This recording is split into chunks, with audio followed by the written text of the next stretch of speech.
Today on the Autism Channel World News, the increasing police presence in schools and what that means for children on the spectrum. On a case in Virginia, it resulted in a felony conviction for what some think is a relatively minor offense by a sixth grader on the spectrum. Also, a look at a drug trial targeting adults on the spectrum and the rush to understand the brain and what one billionaire is doing to help. I'm Nancy Quinones with Carl Newbiel, Tim Yancey, and Francisco Urena, and this is the Autism Channel World News for Saturday, May 9th, 2015.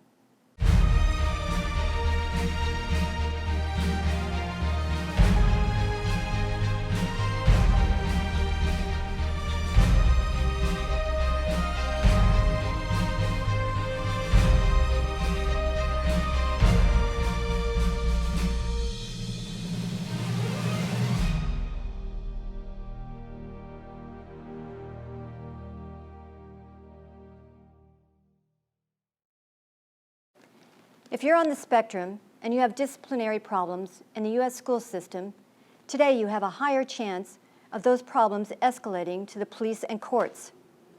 Incidents that at one time landed you in the principal's office are today landing children in jail.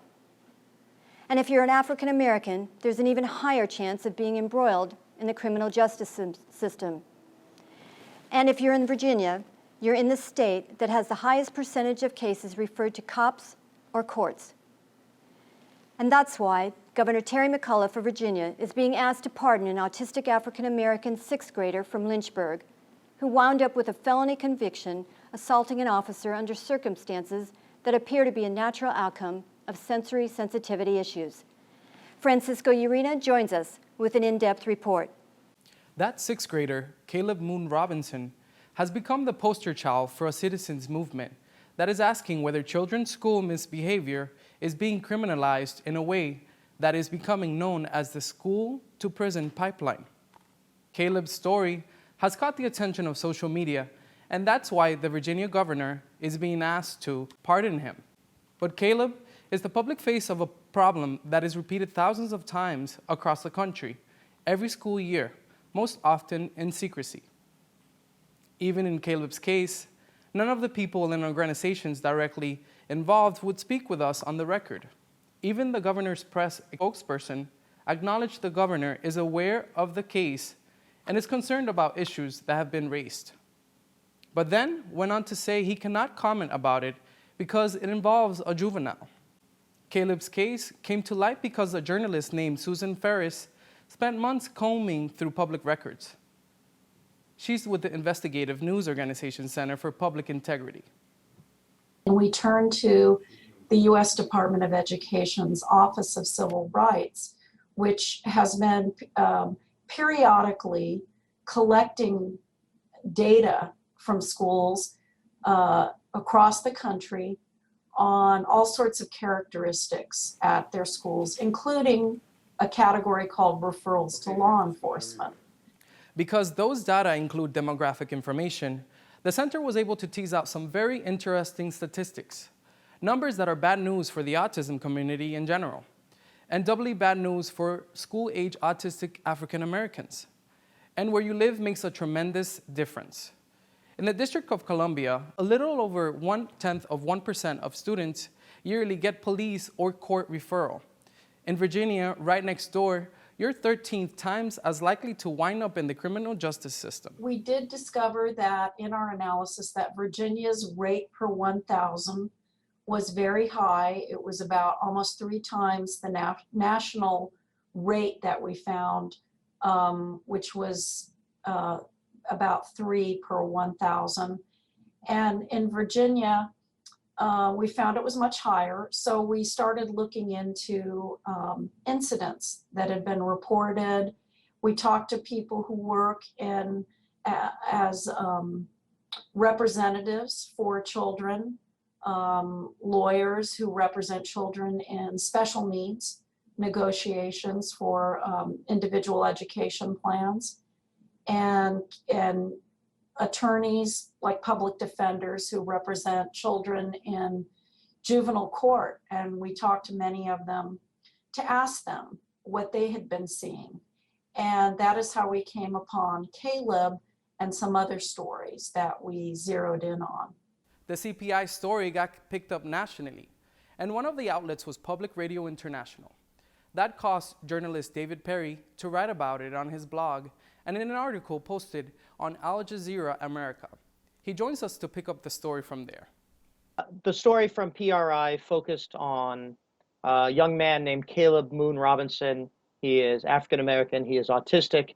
He kicked a trash can and got charged with a misdemeanor. And then on another day, not long after, he tried to leave the room with his classmates, but there was a special rule that they had just created that said he couldn't. And so the school police officer was called in to take him to the principal's office. He allegedly fought with the police officer. He was then allegedly slammed down on a table and handcuffed and is now facing a felony charge of assault on a police officer. So that's Caleb's story. In my piece for Al Jazeera, I talked about how while this is a terrible story, the depth behind the PRI report is that there are thousands of Calebs all across this country. They tend to be relatively poor, they tend to be non-white, and they tend to be disabled. And when you get someone who is 2 or 3 out of 3 of these, they become very much at risk. This is particularly a problem for people who have intellectual disabilities that lead to unpredictable behavior. And so that's really where autism comes in. It's not just an issue for the autistic community, but it's certainly an issue that the autistic community needs to pay a lot of attention to, because the children are at real risk. They're at risk of being criminalized in ways that can penalize them for the rest of their lives. More websites, television, and radio stations and news outlets have now covered the story, including a television station in the Lynchburg, Virginia area where this all began. But there's a noticeable exception in Lynchburg. The local newspaper has yet to even mention Caleb's name, though they have assigned a reporter who has done some interviews with some of the people we've interviewed for our piece. In cases like these, even though this is now on the record, authorities claim they cannot talk about specifics and then even refuse interview requests to talk about the broad implications of these policies. But the Caleb story is now the subject of a national petition campaign, started by someone more than 1,000 miles away from what happened in Lynchburg with Maureen Kay on Iowa. I started the petition Justice for Caleb because I was horrified when I learned about what happened to Caleb Moon Robinson. I am a woman on the autism spectrum, and I have children on the autism spectrum. I'm African American as well, and I could easily see myself in Caleb's shoes had I had teachers that were not supportive or responsive, or my children could have been in his shoes. It was terrifying to me to think that a school district or a legal system would think that it's acceptable to convict a child this young of a felony instead of finding other ways to support his needs. And without even knowing the family, my heart just went out to them. I just grieved for what they were going through and for all of the other unknown Calebs who were dealing with this. And I felt like this was time to take a stand and to say no and to try to have some positive action for him. The governor's office did respond to us. As we reported earlier, he is aware of the case, but the office would not acknowledge they know about the petition for a pardon. Nancy? When we return, Paul Allen's foundation provides some major funding that may lead to answers to why autistic brains develop the way they do. Dr. Judy Lytle of the Paul G. Allen Family Foundation joins Carl Nubile to talk about it. And Tim Yancey has news of a clinical trial of a new drug aimed at adults on the spectrum. Stay with us. We'll be right back. This is the Autism Channel World News. I'm Nancy Quinones.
Last month, the first major research coming out of the 2013 White House BRAIN Initiative was published. BRAIN is the acronym for Brain Research through Advancing Innovative Neurotechnologies. That research is defining a set of questions, and Microsoft billionaire Paul Allen is one of the people stepping up to try and find the answers. Carl Newbiel has more. Thank you, Nancy. Paul G. Allen was one of the founders of Microsoft, so he has, shall we say, done rather well for himself. But he's sharing a lot of that wealth, and one of his major outreaches, in addition to worldwide public health, is brain research. We are privileged to be joined by Dr. Judy Lytle, the Medical Research Program Officer at the Allen Foundation. Dr. Lytle, give us an overview of the brain research and life sciences branch. Sure. So the Paul G. Allen Family Foundation, of course, has a lot of interests, and I'm part of the life sciences team at the foundation. Of course, Mr. Allen just donated $100 million toward Ebola, which is another interest, which is part of a larger interest of his in Africa in general. The life sciences team here, we really do focus on those sciences that pertain to humans. And of course, Mr. Allen does have an interest in brain research. He has the Allen Institute for Brain Science, which has been over a decade and a very large investment on his part. I am a neuroscientist by training. I was brought on at the foundation just over a year ago now, and my portfolio includes all things neuroscience and all things global health at the moment for the life sciences team. So I think that just about gives you the 20,000-foot view. What caught our eye here, Dr. Lytle, is some research you have greenlighted into growing brain cells in the laboratory for tests that can help us learn more about autism and also about Alzheimer's. And that's one of the studies being funded by your more recent grant. Can you tell us more? Sure. So that research project is part of a larger program we have in neuronal maturation, specifically in vitro, so neuron development in a dish. And I can put it in the perspective of that larger program. We have funded 6 different research teams to look at the problem of the inability to grow neurons to full maturity in vitro. And the reason that is that would be very useful to the field right now. It's a pervasive problem. And what happens is when you try to grow human neurons in a dish, they kind of get stuck in this prenatal stage. And so I'm sure you can imagine, but prenatal neurons don't look like adult neurons. And so when you try to do studies on them, you're not really getting the big picture, especially in terms of diseases of aging, things like Alzheimer's disease. And your model is something that's not quite what an adult mature neuron looks like. So if we can solve that problem, or at least make strides in solving that problem, that would be a huge push for the field. The one research team that you're referring to is one of the UCLA teams that we're funding. And they're looking at the interneuron as a specific subtype. So the interneuron is a inhibitory neuron. It sort of is the yin to the yang of the excitatory neuron in the brain. And what you have is a very delicate and graceful balance between these excitatory and inhibitory inputs. And when that balance is off, you have problems. You get things like seizures. And more recently, scientists have discovered that interneurons probably play a role in autism as well. Dr. Judy Lytle of the Paul G. Allen Family Foundation, thank you so much for joining us. Nancy? Finally, Tim Yancey has information about a clinical trial of a drug being tested to help adults on the spectrum. They're still looking for participants at several sites around the world. While you might think there's a drug for everything, and there are many drugs typically used in treating an autism spectrum disorder, most of these drugs are what the medical community call off-label, meaning they're not specifically suggested to treat a particular condition, but in most cases doctors may use them in that manner. But we're starting to see drugs go through the clinical trial process, and one of them is being developed by Roche to help with social communication skills. We contacted Dr. Lucas Santarelli, head of neuroscience, ophthalmology, and rare diseases at Roche Pharmaceutical, about the clinical trial. Dr. Santarelli, what is it that you're studying? The investigational agent we are currently testing is numbered as RG7314, and it is an agent that modifies the function of the vasopressin receptor, or V1A receptor, which is important in the control and modulation of social behavior. So we're really aiming to have an impact on social behavior and adaptive behavior in individuals that suffer from autism. And what is the current status of the clinical trial? We do have first of all, we are enrolling still, and we're enrolling in the US individuals that are 18 to 45 years old, only males for the time being. And we can find males that have been diagnosed with autism spectrum disorders. And we can find more information on the study website, which is www.vanillaautismstudy. Are there any additional criteria that a potential candidate needs to meet for inclusion? Well, there's more detailed selection criteria, but for right now, I think I would share the information about the fact that, again, it's a 12-week study that started in 2013 and will run into 2016. It is an age and gender selection, so 18 to 45, and males meeting the criteria, either DSM-5 or IDC-10 criteria, which will be assessed only once they contact us.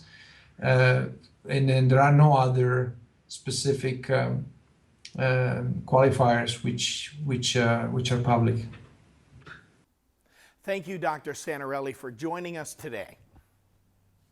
We leave you with news of a change at the top at Autism Speaks.